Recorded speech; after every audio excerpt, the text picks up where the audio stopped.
Hi, everyone, and welcome to tonight's chat, Real Estate 101, the anatomy of a purchase.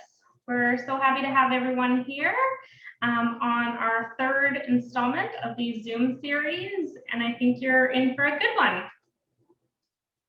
This evening's topics are hiring a realtor exclusively and the importance of why that's so crucial in today's market. Jennifer Galloway will be speaking about that. Theresa Antolick will be speaking about prior to writing an offer and what you need to know.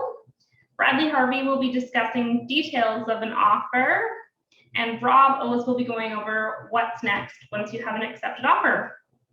Without further ado, here's Jennifer Galloway. Perfect. Thank you so much, Brittany. So I wanted to talk a little bit about why it is important to hire a realtor exclusively to represent you. When you're thinking about entering into the real estate market, one of the first things you need to do is find an agent to work with who understands exactly what you're looking for. Different agents bring different skill sets to specific areas of the market, and you'll want to consider what exactly your needs are. If you're looking for an investment, are you looking for a commercial holding? Some agents specify in different areas, so it's important to understand, if there's something specific that you need in a property, you really want to reach out and make sure that it's someone who can help you specifically. You want someone who knows the area extensively. Maybe you need a school catchment or zoning specifics on what you want to do with the land. All of these things need to be considered and questioned when you're looking for your agent to represent you. Another thing to remember is that in BC, realtors are unable to represent both the sellers and the buyers in a transaction, actually, which is why it's more important than ever to make sure that you have an open dialogue with your agent and make sure that they'll be able to accommodate around that if you do find a property that they have listed. Hiring a realtor to sell your property is pretty standard practice. Interviewing those agents, going through researching, looking online and everything like that. But it's not often done when you're purchasing a property. You should be interviewing agents to ensure that they're a good fit for you and that it will make a positive experience with great results. Buyers, when you're interviewing your agent, you want to find out how exactly are they going to help you find your perfect home? Are they setting up pinpointed search for the area that you're interested in? Are they setting you up so that you yourself, you can directly access the MLS system through a portal search and see things as soon as they come online, exactly the same time as all the agents are? Are you getting into preview homes before they're listed? That's often a nice time to actually spend a bit more time in the home and really get your feet under you into this super hot market. Are they available? Is your buyer's agent available to you via text and email when it's convenient for you? And are they setting you up? Theresa will talk a little bit more about it, but getting you set up with the stages of getting your pre-approvals and everything underway. There's a ton of work that goes on behind the scenes of really making sure that everything runs smoothly, runs comfortably. And if it's been a while since you last bought or sold, it's a time to reach out and start to get organized and laying the groundwork for that smooth, detailed process. Even in today's hot market, and it is a hot market, but you should feel like you have control of the situation, like you're well prepared, and you should really feel well taken care of. And it is all still possible, even in today's market, so long as you've done the groundwork and you've really found someone who's going to fit well for your needs. So I'm going to pass it all over to Theresa, who's going to discuss with you what you need to know prior to writing an offer to help make that process super smooth and as fun as possible. There you go, Theresa. Oh, Theresa, I think you're still muted. Thanks. Thank you, Jennifer. As you've indicated, you've made a decision to purchase a property. So we're going through the steps on what you need to do. In most cases, most people need a mortgage. So if that's applicable to you, you need to speak to a mortgage broker very early in the process. A broker is very familiar with the many different types of lenders and their lending rules and can help you determine what property objectives are realistic for you within your financial reach.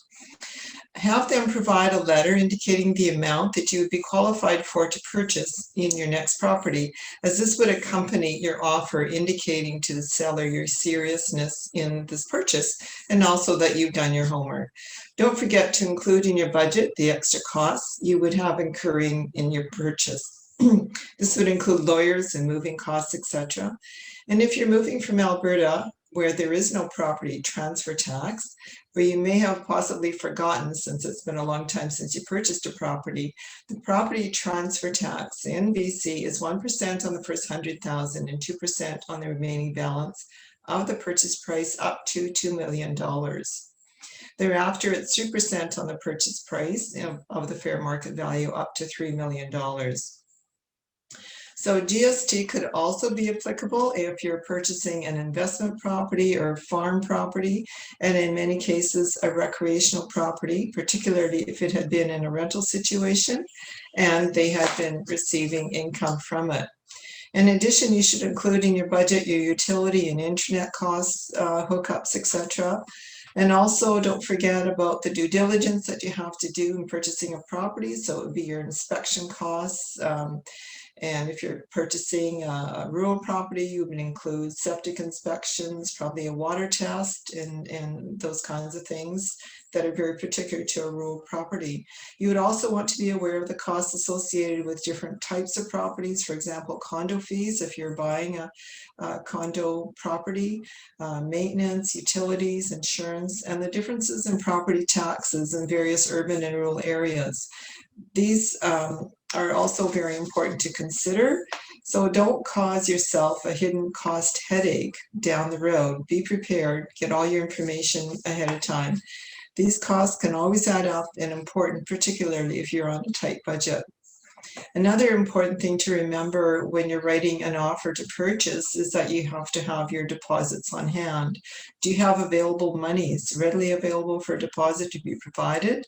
Usually on acceptance or within a very short time frame of removing your conditions. In today's fast-moving market, the deposit is somewhat larger than has been in the past.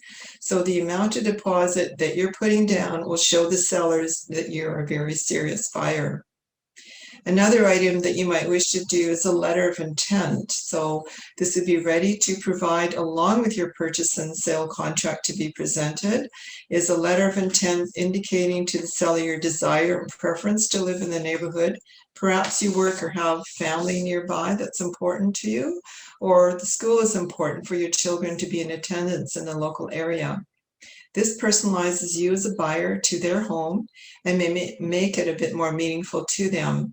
Many sellers have an emotional attachment to their home, and they may have lived there for a very long time, and they would like it to go to a couple or family that would continue to look after it like they have in the past. So these are some of the pointers that I've mentioned to you. And now what I'd like to do is turn it over to Brad, and he's going to talk about terms of the contract. Go ahead, Brad. Thanks, Theresa. Today I'm going to highlight some of the most common terms of a contract, what they mean, and the differences between them, as I often hear these terms interchanged. So the first one we're going to talk about is the deposit. To have a legally binding contract, you must have consideration, money. A deposit is submitted at an agreed upon time stated in the contract and usually makes up a portion, but in some cases, all of your down payment. Now, the important part with a deposit, like Theresa said, that's money that you need to have access to rather quickly when you're writing an offer. I often hear, oh, that can just come from the equity in my house, which is true, but it's only the case if you've made arrangements with that bank prior to submitting an offer. Because you don't want to be scrambling last minute trying to arrange this money for your deposit. Because no deposit means no house. Next are your subject removals. Almost everyone's heard of these, but often people get subject removal and completion mixed up. I call subject removals the checklist of the contract.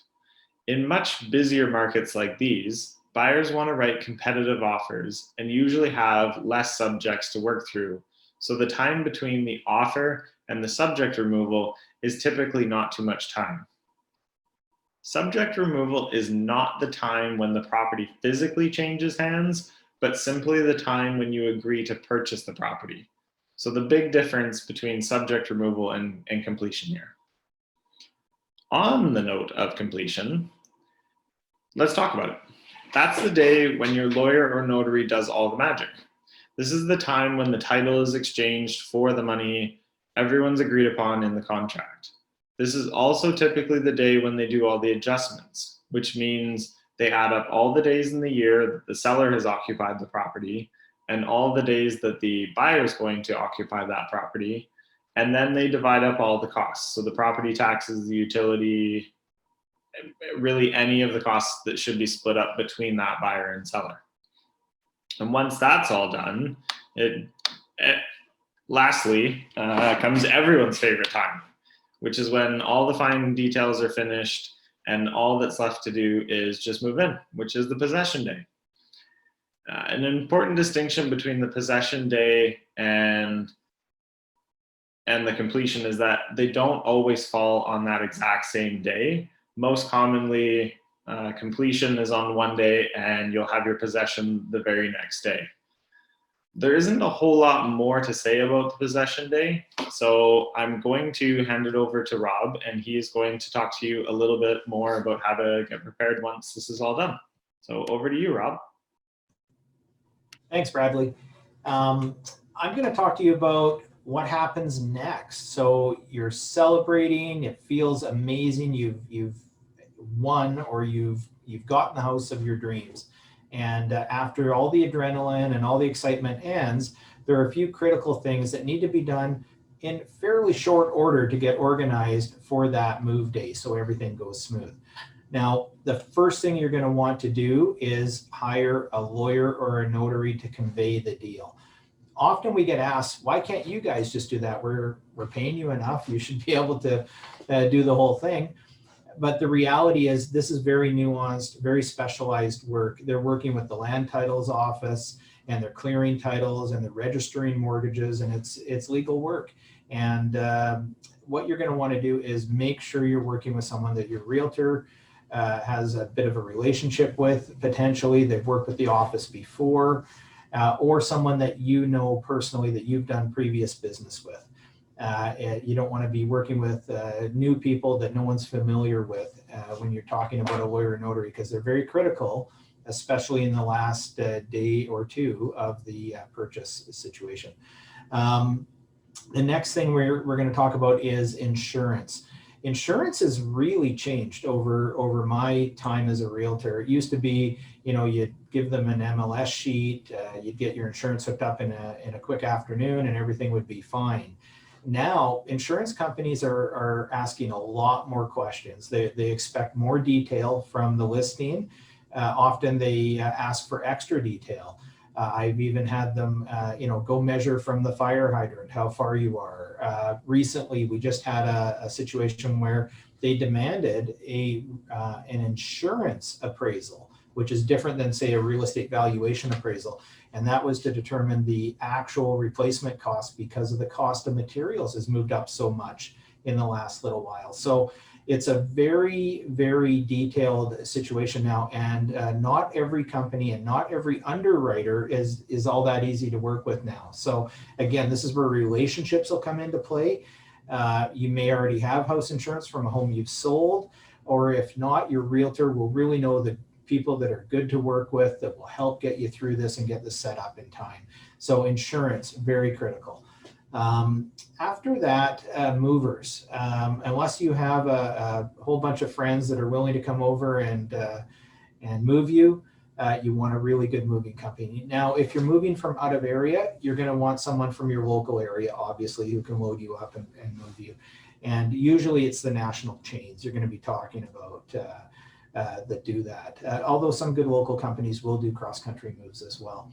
If you're dealing local or with a local move, I really think you're going to want to rely on your realtor's experience, unless you have a personal experience, or maybe you have some friends that had a personal experience, because I definitely can say not all movers are the same, and the experiences vary widely. So really go for that referral. It makes a big difference. After you're talking about movers, you want to talk about utilities. Now, you would think it's really simple, but you want to be careful to do this rather early in the process, right after you've, maybe within a week, if you have a few months before completion. You want to talk to the cable, the gas company, the BC Hydro. And what you want to do is make sure they know your move-in date, make sure they know the address, because they're going to get a call from the seller, and the seller is going to tell them when they're leaving for a disconnect. Now, if you've called and organized your move-in date, they're going to be able to flag it if the seller decides to leave a bit early prior to completion. You won't have to deal with a reconnection fee if you're organized and they talk to the utility about that. So I think it's just a subtle thing, but it can save you a lot of hassle and it can save you some money in the end. So I think that's important. In this area, believe it or not, lawn maintenance is a big item because there's a lot of people who move here in retirement, or people that are just living busy lives, or maybe they're snowbirds and they're part-timing down south, and they really want some help with lawn maintenance, whether it's fall and spring cleanups or get readies, or it's just full on, they don't want to mow the lawns because they'd rather go out and play golf like myself. What you want to do is get yourself organized with a good lawn maintenance company. Although there are a lot of them here, we have wait lists for some of these people, and some of these people aren't taking on new clients. So again, this is where connections will come in.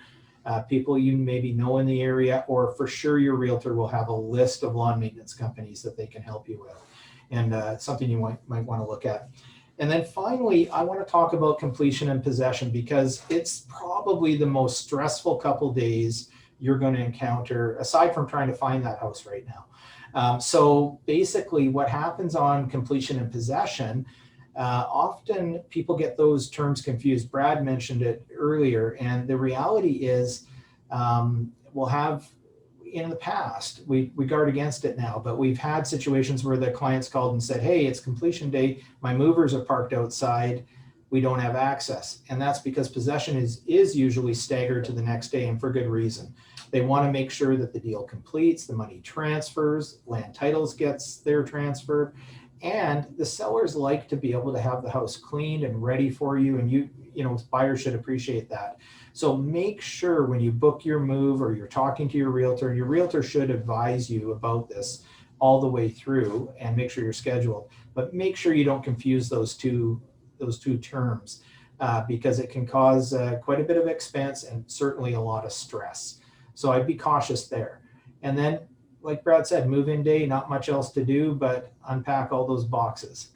And that's pretty much what we have to say about the anatomy of a deal. I mean, there's all kinds of more to it that you can certainly talk to about with your individual realtor. I'm going to turn it over to Brittany to wrap things up.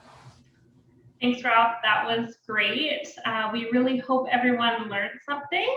If you have any questions or concerns or comments, anything at all, feel free to reach out to the team. I know they would love to hear from you, and look forward to next month's seminar. We'll see you then. Thanks. Bye.